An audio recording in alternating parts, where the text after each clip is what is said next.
বন্ধুরা, ঘরে সুজি আর ছোলার ডাল থাকলেই বানিয়ে ফেলুন দুর্দান্ত স্বাদের সম্পূর্ণ নিরামিষ এই টিফিনগুলি। খুব সহজভাবে ঝটপট তৈরি করা যায়, চায়ের সাথে খেতেও অসাধারণ লাগে। বাচ্চাদের স্কুলের টিফিনেও এভাবে বানিয়ে দিতে পারেন। সম্পূর্ণ ভিডিও দেখতে থাকুন। রেসিপি ভালো লাগলে লাইক, শেয়ার, কমেন্ট ও সাবস্ক্রাইব করে পাশে থাকবেন। দেখে নেওয়া যাক আজকের রেসিপি। নমস্কার বন্ধুরা, আমি পাপড়ি পদাবতী ফুড ক্রিয়েশনে আপনাদের সবাইকে স্বাগত। প্রথমেই গ্যাস জ্বালিয়ে একটা কড়াই বসিয়ে দিয়েছি আর দিয়ে দিচ্ছি অল্প করে একটু সরষের তেল। এখন একটা তেজপাতা দেখুন আমি অর্ধেক করে একটু ভেঙে এভাবে দিয়ে দিলাম, আর শুকনো লঙ্কা অর্ধেক করে ভেঙে এখানে দিয়ে দিলাম। এরপর দিয়ে দিচ্ছি অল্প করে একটু গোটা জিরে। এরপর দিয়ে দিচ্ছি 1 চামচ মতো গ্রেট করে রাখা আদা, আর সামান্য পরিমাণে একটু হিং আমি দিলাম, তবে হিং পছন্দ না করলে নাও দিতে পারেন। এখন দেখুন গ্যাসের ফ্লেম একদম লোতে রেখে একটু নাড়াচাড়া করে এটা রেডি করে নিচ্ছি যাতে আদার কাঁচা গন্ধ চলে যায়।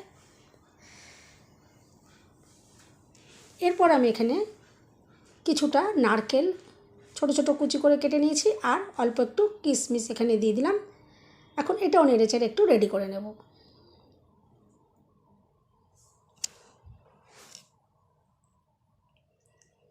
এরপর আমি এখানে অল্প করে একটু জল দিয়ে দিলাম।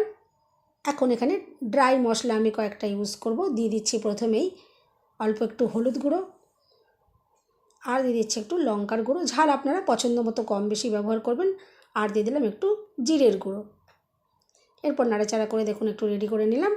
আর এখন এটা একদম গ্যাসের ফ্লেমটা একদম লোতে করে রেখে দিয়ে আমি বাকি কাজটা করে নিচ্ছি। এখানে দেখুন কিছুটা ডাল, ছোলার ডাল আমি আগে থেকেই ভিজিয়ে রেখেছিলাম, ডালগুলো সুন্দরভাবে নরম হয়ে গেছে। এখন একটা মিক্সি জার নিয়েছি, আর জারের ভেতরে দেখুন ডালগুলো সব দিয়ে দিলাম, আর অল্প জল দিয়ে আমি এখন এটা পেস্ট বানিয়ে নেব। পেস্ট করার সময় আবারও যদি একটু জলের প্রয়োজন পড়ে অবশ্যই একটু অ্যাড করবেন। দেখুন আমি পেস্ট বানিয়ে নিলাম, আর সামান্য যদি দানা দানাও থেকে যায় কোনো রকমের অসুবিধা হবে না, একদম ফাইন করে করার দরকার পড়বে না। এরপর দেখুন আমি কড়াইয়ের ভেতরে সুন্দর ফ্লেভারের জন্য 1 চামচ মতো একটু গাওয়া ঘি এখানে দিয়ে দিলাম। আর এরপরে যে ডালের মিশ্রণটা আমি তৈরি করলাম, ডালের পেস্ট এখন দেখুন সম্পূর্ণটা এখানে আমি দিয়ে দিচ্ছি। আর এভাবে যদি রেডি করা হয় খুব কম সময়ের মধ্যে কিন্তু তৈরি করা যায়। ডালটা সেদ্ধ করার কোনো রকম প্রয়োজন পড়বে না। ডালটা যেহেতু আমি বেটে নিলাম, এটা খুব কম সময়ের মধ্যে রেডি হয়ে যাবে। দেখুন এখানে দিয়ে দিলাম স্বাদ মতো নুন, আর 1 চামচ মতো চিনি দিলাম। যেহেতু এটা নিরামিষ আইটেম, আর যেহেতু ছোলার ডাল, এতে একটু মিষ্টি মিষ্টি হলে খেতে ভালো লাগবে। তবে চিনিটাও আপনারা নিজেদের পছন্দ মতো কম বেশি ব্যবহার করবেন। এরপর দেখুন গ্যাসের ফ্লেম লোতে রেখেই নাড়াচাড়া করে রেডি করে নেব। আমি এখানে মিনিট দেড়েক সময় নিয়ে এটা নাড়াচাড়া করে রেডি করে নেব। এটা ড্রাই হয়ে যাবে, আর এখানে ডালের যে কাঁচা গন্ধটা সেটাও চলে যাবে। দেখুন এভাবেই ক্রমাগত একটু নাড়াচাড়া করে আমি রেডি করে নিলাম। দেখে তো বুঝতেই পারছেন কতটা ড্রাই করে এটা তৈরি করেছি।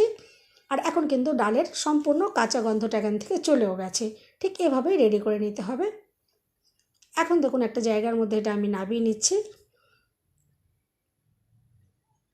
আর নামিয়ে এটা একটু ঠান্ডা করে নিতে হবে। এটা গরম গরম ইউজ করা যাবে না। আমি এটা একটু খুন্তি দিয়ে একটু ছড়িয়ে ছড়িয়ে দেবো যাতে এটা খুব তাড়াতাড়ি ঠান্ডা হয়ে যায়। দেখুন একটু ছড়িয়ে ছড়িয়ে দিচ্ছি। এরপর একটা বাটি নিয়েছি, আর এখানে 1 বাটি মেপে আমি নিয়ে নিচ্ছি সুজি।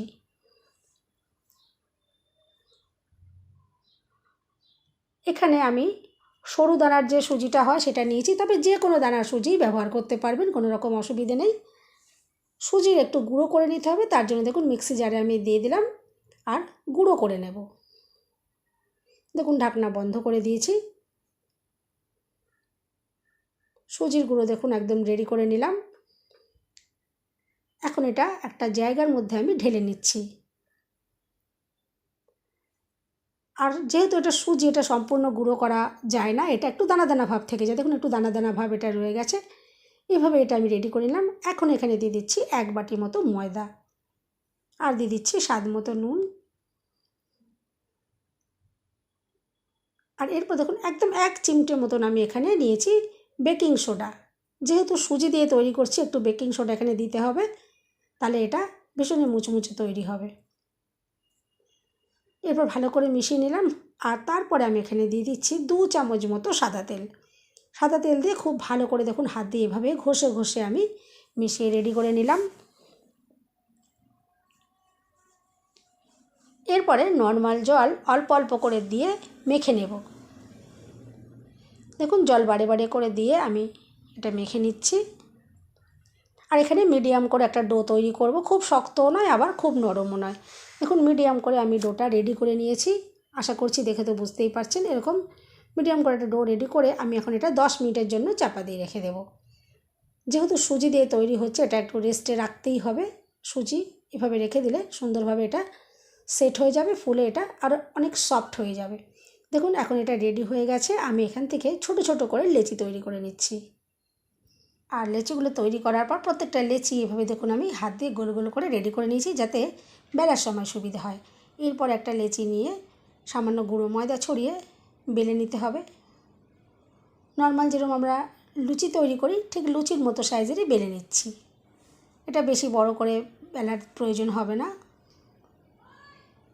ঠিক এভাবেই গোল করে আমি বেলে নিলাম। এখন যে পুরটা তৈরি করে রেখেছিলাম, পুরটা সম্পূর্ণ ঠান্ডা হয়ে গেছে। ঠান্ডা পুর এখানে দিতে হবে। দেখুন ঠান্ডা করে নেওয়ার পর পুরটা আমি পরিমাণ মতো এখানে দিয়ে দিয়েছি। আর দেখুন এভাবে বন্ধ করে দিলাম। আশা করছি ভিডিও দেখে তো বুঝতেই পারছেন। আর আঙুলে করে দেখুন এভাবে একটু চাপ দিয়ে দিয়ে সাইডটা জুড়ে দিলাম। এরপরে একটা ছুরি দিয়ে দেখুন এইভাবে আমি কোনাকুনি করে একটু কেটে দিচ্ছি, যাতে এটা একটু ত্রিভুজের মতো শেপটা হয়ে আসে। দেখুন দেখে তো বুঝতেই পারছেন।